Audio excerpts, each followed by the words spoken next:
alam sendiri kan punya kemampuan untuk memurnikan diri atau self purification.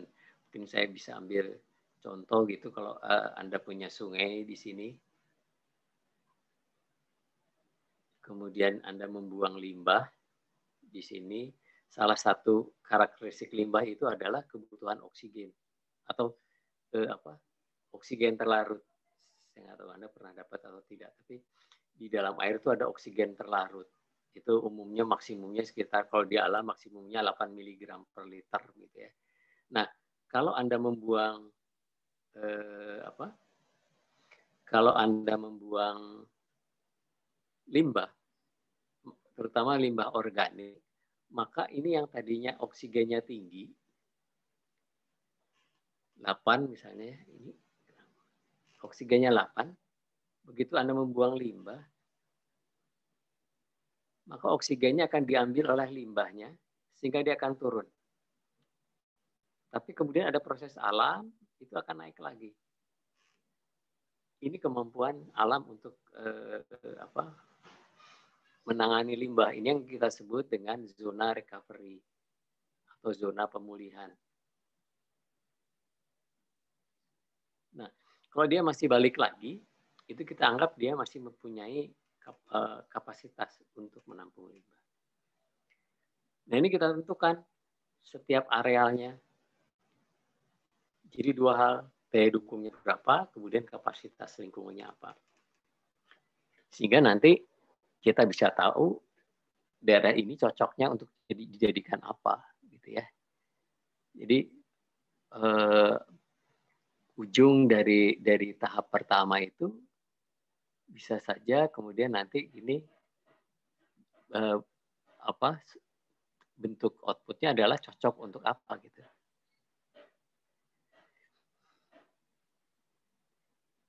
Cocok untuk apa itu bisa tidak harus satu ya, beberapa alternatif. Dia cocok untuk misalnya untuk daerah industri, cocok untuk pemukiman, cocok untuk bisnis, itu hampir satu rangkaian. Nah, setelah ini selesai, mungkin kita juga harus menetapkan rencana kita apa sih. Bandung mau jadi kota apa? Mau jadi kota industri, mau jadi kota perdagangan, mau jadi kota pendidikan, atau mau semuanya? Boleh-boleh saja begitu ya. Mau semuanya juga gitu ya. Nah, tapi terus kita tujuannya mau apa sih kita? Mau jadi kota apa? Terus strateginya mau seperti apa? Mau semuanya maju bareng? Atau mau sekarang industrinya dulu dimajukan atau pertaniannya dimajukan. Kemudian akhirnya menyusunlah satu prioritas mana yang mau diutamakan. Nah, prioritas ini nanti tujuannya adalah untuk menentukan gitu. Tadinya cocok untuk apa, dari sini muncul cocok untuk apa, misalnya tadi ada satu daerah cocok untuk pemukiman, cocok untuk industri gitu ya. Dengan prioritas satu daerah ini oke lah. Ini daerah A ini akan digunakan untuk seperti apa. Nah, dengan ini maka baru kita susun tata ruangnya seperti apa, ada penyusunan zonanya. Mana zona pengembangan satu, mana yang diutamakan, mana yang tidak gitu ya. Mana yang dibiarkan, karena ada juga dalam penataan ruang itu dibiarkan, misalnya untuk kawasan lindung. Gitu ya. Nah, ini kemudian dibuat secara nasional dibuat. Jadi ada tata ruang nasional. Saya kehilangan file saya untuk yang tata ruang nasional maupun yang Jawa Barat. Tapi yang Anda bisa ada search di web. Nanti kalau sempat juga kita coba search di webnya. Tata ruang nasional. Jadi di Indonesia itu ada wilayah pembangunan 1, 2, sampai 6. Kalau nggak salah itu sudah dibagi. Gitu ya. Pulau Jawa itu orientasinya kemana gitu ya. Setiap pulau itu dibagi. Ini orientasi pembangunan setiap pulau. Ini munculnya adalah orientasi atau pembangunan wilayah Indonesia ya. Kemudian juga sama dari sini diturunkan menjadi ini juga muncul kawasan strategis ya di nasional. Ini ada penyusunan tata ruang sistem zonasi provinsi di Jawa Barat, itu dibagi-bagi per kota, itu wilayahnya mau jadi apa saja. Kemudian ini setelah provinsi ini diturunkan lagi menjadi penyusunan tata ruang sistem zonasi untuk kabupaten dan kota. Nah, kemudian dari rencana tata ruang kota ini dibuat juga RDTR, rencana detail tata ruang ini ya. Ini yang per kecamatan. Nah, nanti ini kalau daerah ini sudah menyusun RDTR, sudah rigid begitu ya. Harusnya RTBL itu, rencana tata bangunan lingkungan itu sudah harus ada RDTR-nya, berawal dari RDTR. Sayangnya tidak semua kecamatan itu sudah punya detail tata ruangnya. Bahkan penyusunan tata ruang pun seringkali tidak melalui tahapan ini. Saya balik dulu, kalau sudah selesai seperti ini, maka dari sini akan disusunlah ini setiap kotak-kotak ini mau jadi apa gitu. Walaupun mungkin saja setelah jadi rencana tata ruang mungkin saja ini dibagi dua gitu ya. Ini untuk kepentingan A, ini untuk kepentingan B gitu ya. Bisa saja gitu. Ini contoh saja. Ini peruntukannya untuk A, ini untuk B, untuk C, D gitu segala macam. Nah, ini yang kita sebut pembagiannya ini yang kita sebut sebagai pola ruang.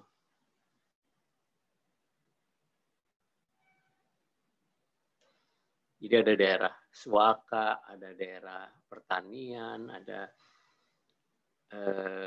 pemukiman, ada industri gitu ya itu, atau perdagangan, itu yang kita sebut sebagai pola ruang.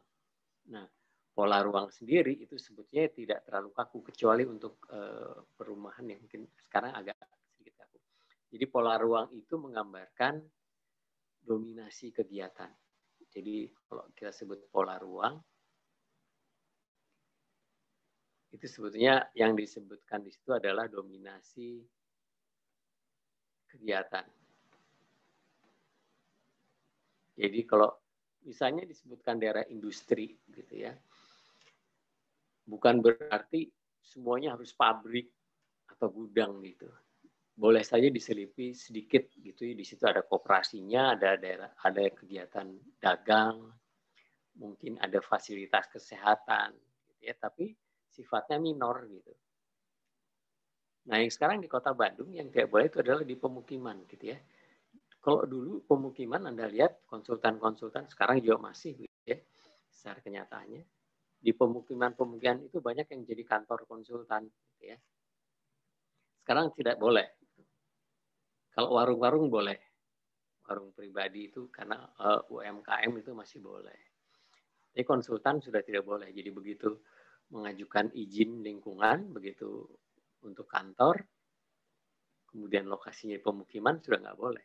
Jadi sekarang untuk konsultan, kantor konsultan minimum harus ruko lokasinya baru diizinkan. Nah ini yang namanya tata ruang. Dari kegiatan ini apa yang bisa kita ambil kesimpulannya misalnya.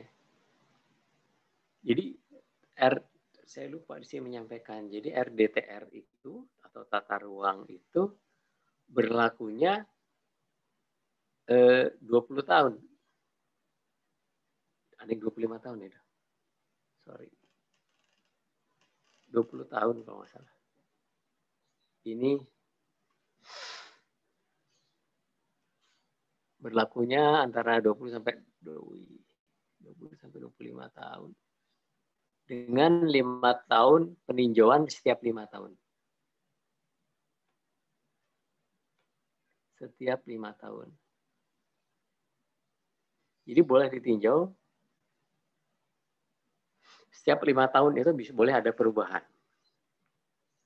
Nah ini disahkan oleh, kalau di nasional oleh DPR gitu ya. Kalau di provinsi oleh DPR di tingkat 1, kabupaten kota itu oleh DPR di tingkat 2 berlakunya 20-25 tahun, kemudian bisa ditinjau per 5 tahun. Jadi boleh saja bisa. Tapi harus diingat lagi tadi bahwa semuanya itu pada saat kita menyusun itu ada latar belakang yang benar gitu ya, ada alasannya. Jadi kalau misalnya tadinya ini ditetapkan untuk daerah pertanian, misalnya yang A ini, kemudian tiba-tiba ada investor datang gitu ya, mau membuat ini mau menjadi daerah industri, misalnya diambil untuk jadi daerah industri, mau ditolak, ada investor gitu ya, ada rupiahnya gitu ya, seringkali kan seperti itu. Gitu ya. Nah terus kemudian ya udah dirubah aja deh, ini kan peta kan gampang merubahnya, rubah aja gitu ya menjadi industri. Kita harus lihat lagi dari tadi rencana strategisnya. Kalau ini mau dirubah jadi industri, terus pertanian kita untuk memenuhi kebutuhan pertaniannya mau diganti dari mana? Apakah merubah sebagian yang ada? Kalau ini yang dirubah, daerah resapan air dirubah, oke. Terus nanti airnya gimana gitu? Ini beruntun. Jadi tidak semudah itu kita harusnya merubah tata ruang. Gitu ya. Jadi ini kaitannya ke sana. Jadi jangan hanya dianggap itu cuma peta di kotak-kotakin dibagi ini untuk apa. Tapi kita harus lihat gitu ya, fungsi yang lain seperti apa. Jadi merubah tata ruang itu harusnya tidak gampang. Kecuali kalau yang dilihat yang penting adalah keuntungan gitu ya. Itu kita akan mendapatkan keuntungan sesaat. Tapi dalam jangka panjang strategi atau rencana pembangunan itu tidak akan tercapai gitu kalau kita termasuk ini mohon maaf ini. Jadi kalau saya lihat penyusunan RDTR itu per kecamatan, detail itu skala 1/5000. Jadi hampir setiap lahan itu sudah disebutkan. Kalau ada daerah perdagangan misalnya, itu di mana, kantor di mana, hotel di mana, itu detail. Jadi kalau besok tiba-tiba ada investor datang mau bikin supermarket, ternyata di RDTR nggak ada, itu harus ditolak. Nah ini kan merugikan nih, dalam tanda petik merugikan penguasanya di situ. Sehingga banyak juga daerah yang akhirnya sampai sekarang belum menerbitkan RDTR-nya. Supaya bebas begitu kalau besok ada investor, ya dia masih bebas lah untuk menentukan. Nah, tapi ada untuk yang RDTR-nya sudah lengkap itu ada bonusnya juga. Jadi kalau misalnya di dalam RDTR sudah disebutkan di situ akan dibangun hotel misalnya, maka kalau investor datang ke situ mau bikin hotel, itu izin lingkungannya mudah keluarnya. Karena sudah dikaji dalam RDTR. Daya dukungnya, kemudian kapasitas lingkungannya itu sudah dipelajari. Sehingga nggak perlu analisis dampak lingkungan yang terlalu dalam. Ya, ada bonusnya gitu kalau sudah ada RDTR. Nah itu, jadi Anda juga harus melihat nanti bikin hotel. Nah ini kaitannya itu. Jadi saya masih bicara tadi adalah masalah pola ruang. Nah untuk mendukung semua kegiatan di setiap pola ruang ini, maka perlu utilitas. Jadi gambarnya terlalu kecil ya, atau kayak nggak apa-apa lah. Jadi kita perlu utilitas. Misalnya saya perlu utilitas jalan misalnya. Saya perlu jalan gitu ya. Ini untuk menghubungkan kegiatan. Mungkin kawasan lindung tidak perlu dikasih jalan mungkin, atau jalannya ini perlu jalan. Kemudian mungkin nanti yang lainnya perlu adanya air bersih untuk pemukiman ya. Di sini ada jaringan air listrik, air bersih dan sebagainya lah ya.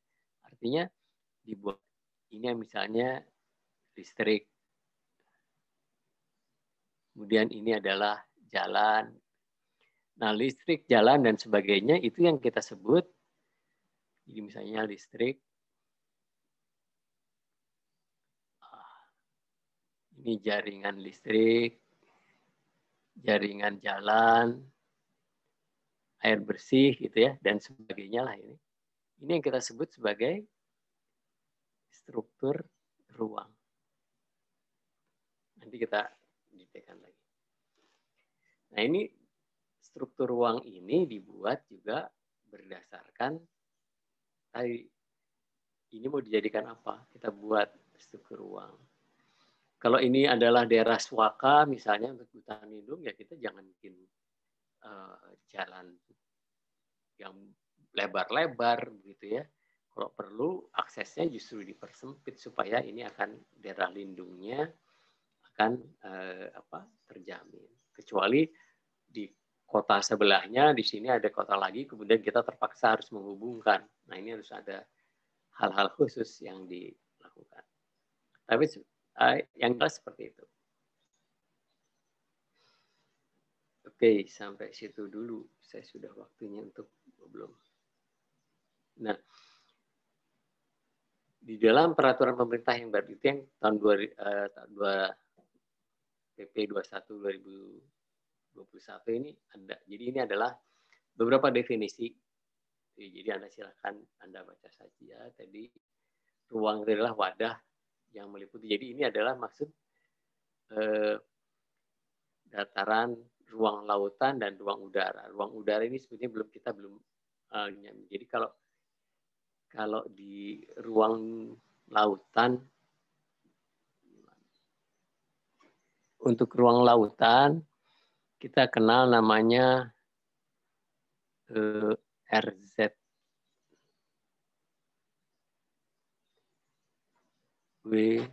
3K ya.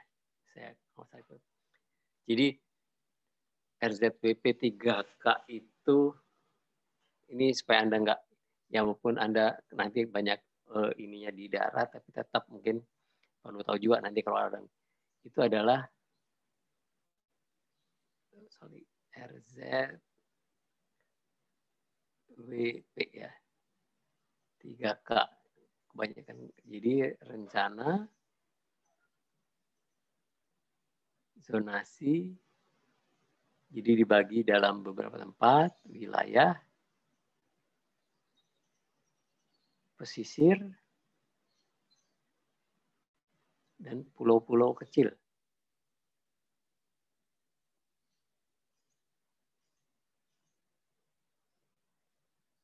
Nah ini kalau untuk pulau-pulau kecil itu bukan tidak tata ruang seperti itu lagi, tapi sudah dalam kelompok. Jadi Pulau Seribu itu ada RZPP, jadi termasuk di situ adalah lautnya. Laut dan pulau-pulau kecil. Jadi ini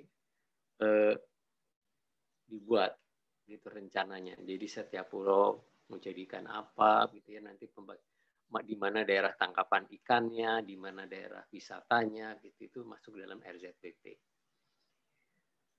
Sedangkan kalau udara biasanya ini yang kita kenal dengan saat ini sih sebetulnya kita baru mengenal, jadi Anda juga lihat mungkin KKOP ya, yang untuk berkaitannya dengan gedung itu adalah kawasan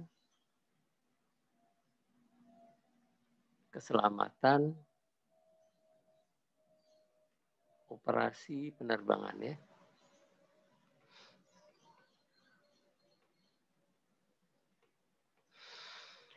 Sehingga di area-area tertentu seperti di Polban itu dibatasi berapa lantai maksimum gitu ya. Karena kalau kita punya bandara ini landasan, kemudian nanti kalau ada pesawat itu jalur pesawat itu seperti apa? Lintasan pesawat itu seperti apa gitu. Jadi kita akan lihat pesawat itu akan take off landingnya seperti apa. Take off, landing itu seperti apa, sehingga nanti bangunan kita pun dibatasi gitu ya, jangan sampai nanti pada saat operasional ini ketabrak. Ini bangunannya akhirnya dibatasi ketinggiannya, ini yang kita sebut sebagai KKOP. Itu diatur gitu. Termasuk di Bandung pernah ada hotel yang harus dipangkas lagi gitu, karena itu melampaui daerah KKOP itu akan membahayakan penerbangan. Walaupun pembatasan tinggi bangunan seperti yang kemarin juga pernah terjadi di depan Gubernur Jawa Barat itu yang di dekat stasiun itu ada, saya lupa, Swiss Hotel Bell atau apa itu, yang juga harus dipangkas, nggak boleh diteruskan karena dianggap tidak sopan begitu ya, melihat langsung karena dia tinggi bisa mengawasi langsung kegiatan di kantor gubernur. Nah, kalau itu diberlakukan, kita juga harus hati-hati. Coba Anda lihat BIP itu, kalau naik ke BIP, Anda akan bisa melihat langsung kegiatan di kantor Kodam. Nah, itu sehingga sekarang dibuat agak rimbun gitu ya, supaya tidak bisa terawasi bagaimana kegiatan kantor Kodam. Jadi, yang strategis harusnya dibatasi. Nah, ini termasuk tata lingkungan gitu ya. Jadi, saya nggak tahu apakah nanti Kodamnya yang harus pindah. Gitu ya. Kalau di Semarang, di Jawa Tengah itu akhirnya kantor militernya yang pindah ke daerah atas gitu ya, ke daerah Ungaran. Nah, di Jawa Barat masih belum, karena punya latar belakang historis gitu ya. Jadi harusnya dari segi keamanan itu tidak boleh. Sama dengan di daerah istana juga harusnya tidak boleh semuanya terbuka gitu ya. Nah, ini menyangkut keamanan. Ini yang boleh tata ruang dan wujud struktural, ini pemanfaatannya. Nah, ini sama. Kemudian ada wilayah ruang merupakan kesatuan geografis. Jadi artinya di sini spasial gitu ya. Segala unsur terkait pada batasannya sistem ditentukan berdasarkan aspek administrasi dan aspek fungsi. Administrasi artinya kewilayahannya seperti apa, kemudian aspek fungsionalnya tadi mau digunakan seperti apa. Nasional ini Anda baca, ini pengertian saja. Kawasan ada wilayah dengan fungsi utama lindung. Jadi sebetulnya secara umum pembagian wilayahnya dibagi dua, lindung dan budidaya. Ini dimanfaatkan, ini dilindungi. Sebetulnya dibagi dua. Walaupun nanti lindung ini dibagi banyak hal, budidaya juga dibagi lagi. Tapi secara umum berangkatnya lindung dan budidaya. Ini adalah kawasan lindung. Apa saja? Kemudian ada kawasan pemukiman, itu adalah sudah budidaya nih. Pemukiman, pedesaan, perkotaan, Anda lihat lagi. Anda boleh baca lagi. Nah, kawasan lindung, kalau untuk budaya mungkin tidak termasuk. Jadi, kawasan lindung itu ada kawasan yang memberikan perlindungan kawasan bawahannya. Gitu ya. Ini kawasan hutan lindung, kawasan konservasi, kawasan hutan gambut, kawasan resap air. Jadi kalau ini kawasan lindungnya, kalau dilihat ini yang awal, kalau ini kawasan lindungnya, maka yang dilindungi di bawah di sini. Ini pelindung, ini dilindungi. Nah, apakah harus begini di atas di bawah? Enggak. Jadi saya bisa gambarkan lagi, tidak selalu begitu. Ini yang sering terjadi. Kalau di sini saya punya,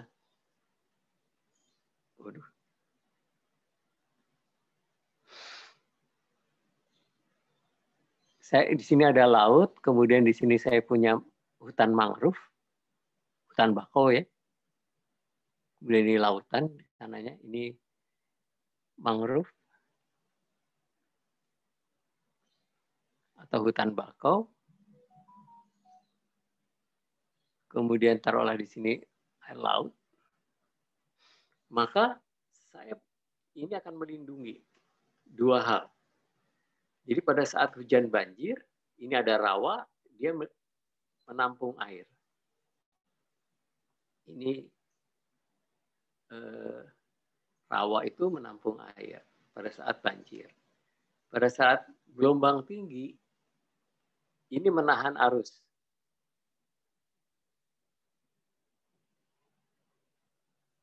Sehingga daerah di sini terlindungi. Nah, Belum lagi mangrove itu punya perlindungan bahwa di sini ada jasa ternik. Jadi kenapa mangrove itu kita lindungi? Di sini ada jasa ternik. Ini yang menjadi kemudian nanti makanan bagi biota laut.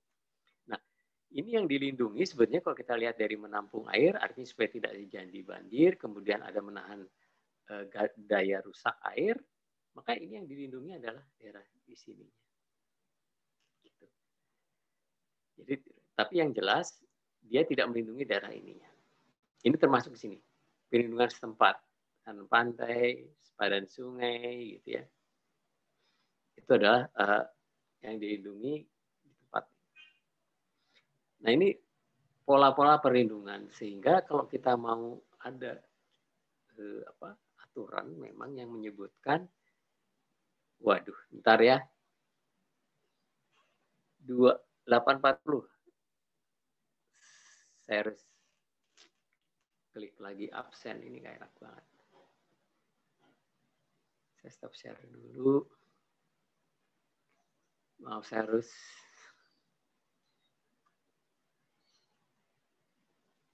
harus mulai absen lagi.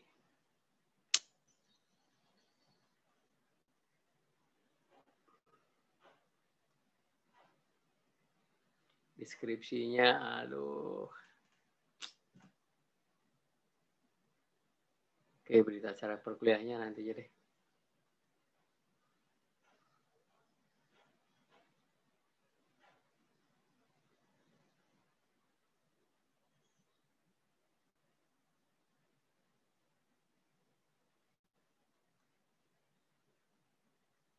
Oke, saya harus klik lagi. Nanti masih ada, aduh, kewajiban. Oke, saya balik lagi ke Anda.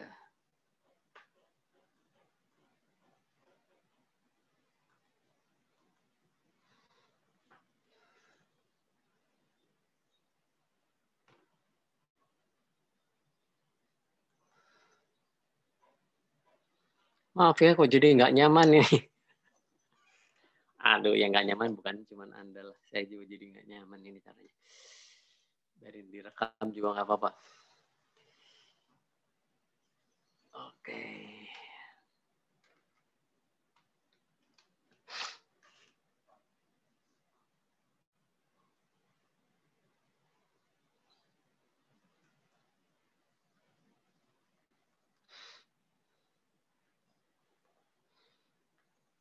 Sudah di-share lagi, oke.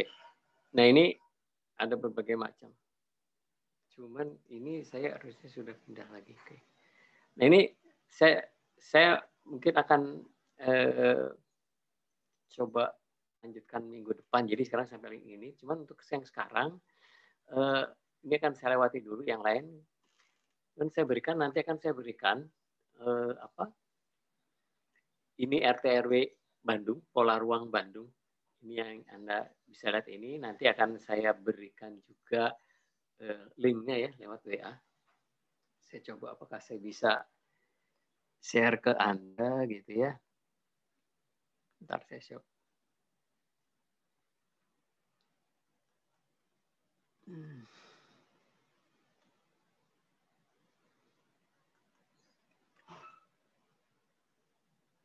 Kemarin nih.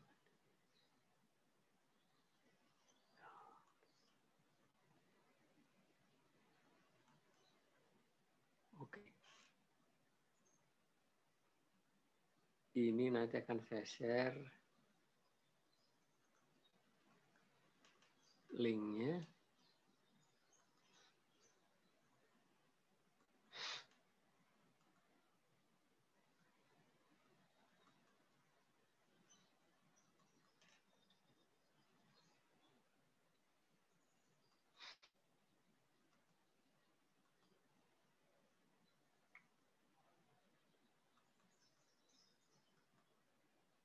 Oke, nanti saya share linknya. Jadi kalau Anda pakai ini, Anda bisa Zoom.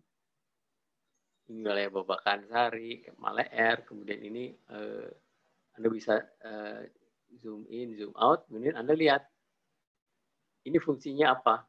Ini kawasan budaya, ada bandara, jasa, industri, pergudangan. Kemudian ada pendidikan dan sebagainya. Nah, ini Anda bisa lihat lagi nanti ke sini. Jadi misalnya Anda nanti yang saya minta Anda lihat di sini.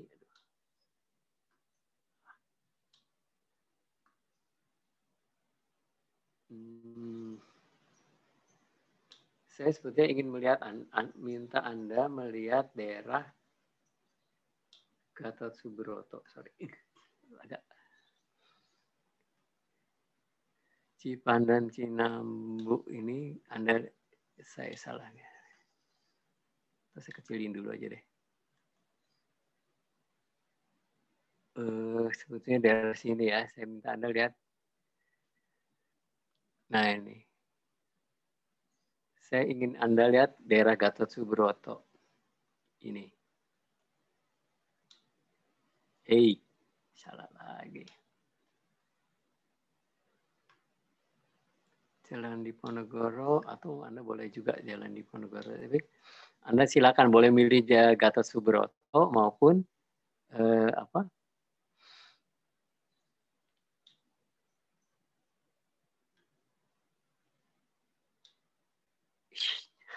Susah.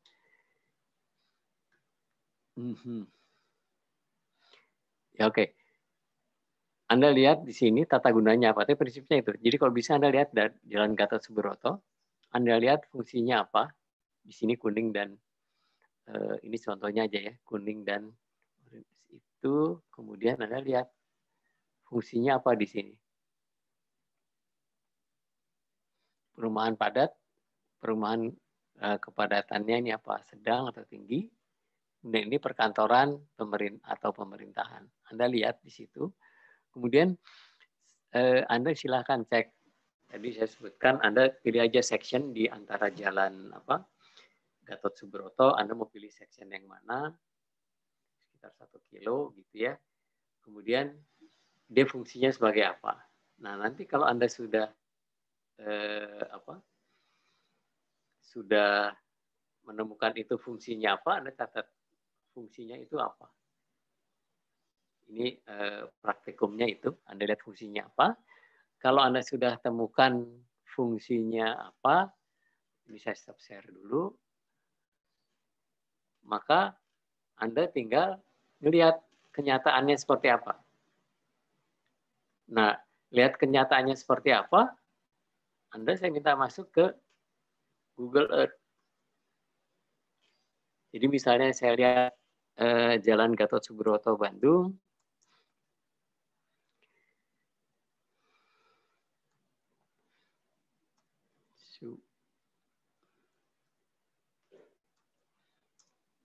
Bandung ya mungkin ya.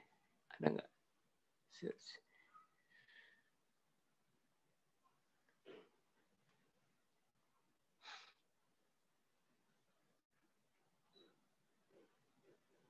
Jenderal Gatot Subroto Bandung.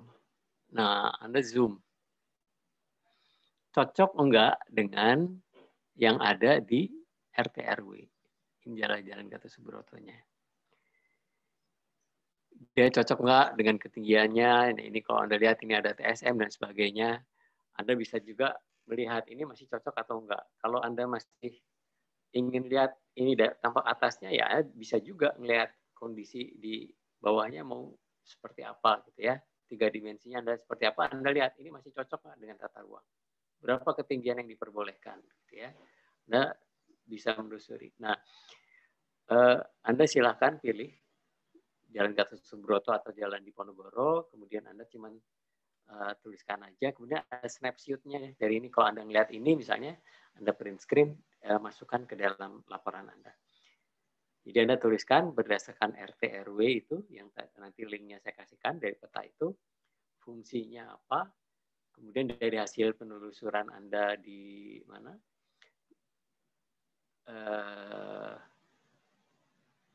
di Google Earth, seperti ini sekarang fungsinya apa, masih cocok atau tidak.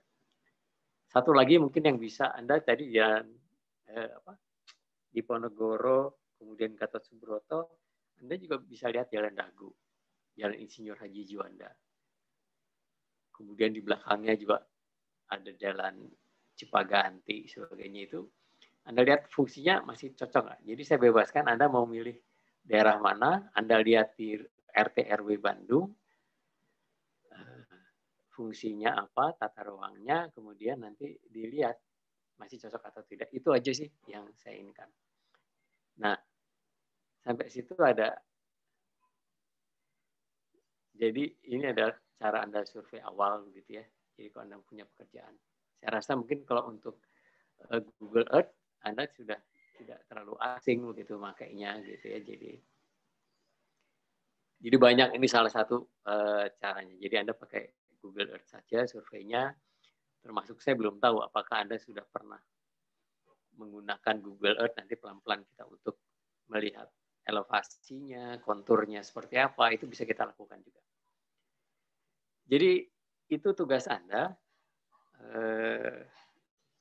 Gak usah panjang-panjang gitu ya. Jadi karena Anda kan sebetulnya sisa waktunya juga nggak terlalu banyak.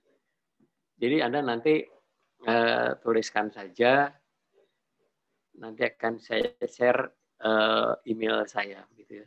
Nah, jadi Anda kirimkannya itu melalui email. Jadi formatnya Word, Anda emailkan ke saya, tapi Anda gunakan email kelas gitu. Saya kira ada ya email kelas.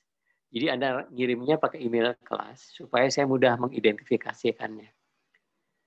Kemudian nanti saya share juga format nama file Anda seperti apa.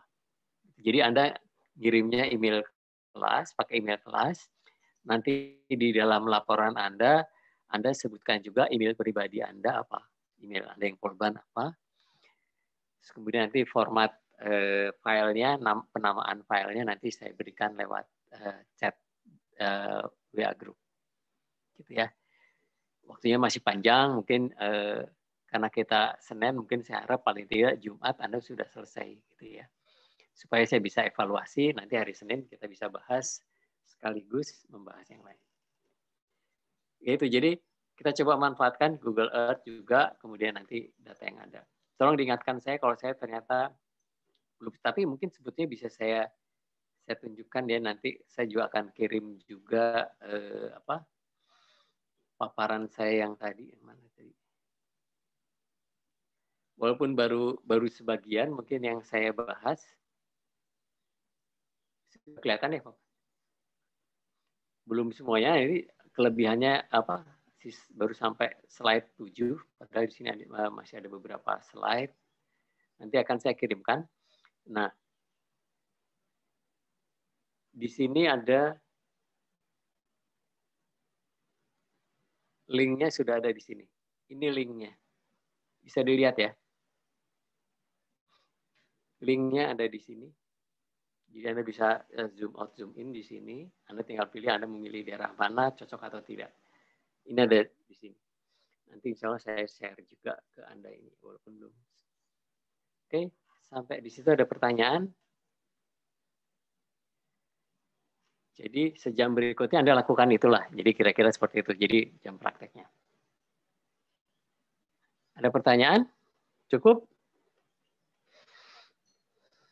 Kalau cukup, saya harus untuk berita acara, saya akan ambil screenshot lagi. Jadi yang ada itu tolong dibuka dulu. Saya screenshot. Sudah ada yang nyoba ngabsen? Belum, masih error ya? Masih error, Pak. Ya udahlah, bukan salah kita. Oke. Ya, saya ambil gambarnya dulu ya, sebentar. 1, 2, 3. Oke. Ntar saya cek dulu.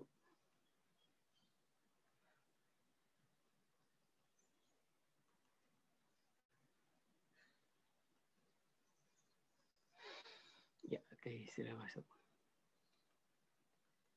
Baik, mudah-mudahan Anda nggak bosan. Kita ketemu minggu depan lagi. Pak, izin menanyakan, Pak. Oh ya, silakan.